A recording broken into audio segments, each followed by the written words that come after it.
Валандово очекува дека владата ќе одлучи во корист на граѓаните и дека ќе се затвори рудникот Казандол.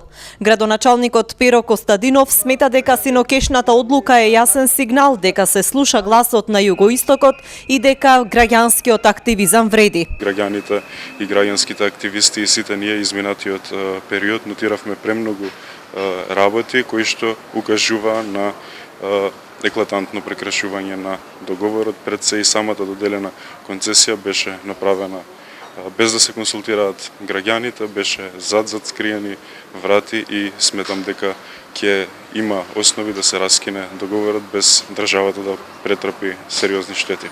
Денеска од владината прес-служба информираа дека работната група која што е формирана на барање на премиерот правела анализи на терен, но и на целокупната документација за Казандол и наишла на низа недоследности, но конечниот одговор ќе се знае по 7 дена.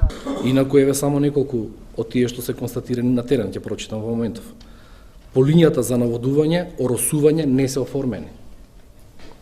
Од системот за лужење не е изградено Хавариското езеро. Производствениот погон е во фаза на градба со целосно завршени, например, бетонски работи, делумно поставена метална конструкција, но во халата нема уреди, машини, постројки, инсталации со кои што може да се врши производство. Пробиени се речиси сите рокови. Министерството за економија има рок од 1 недела да ги разгледа можностите за раскинување на договорот за концесија за експлоатација на минерални суровини.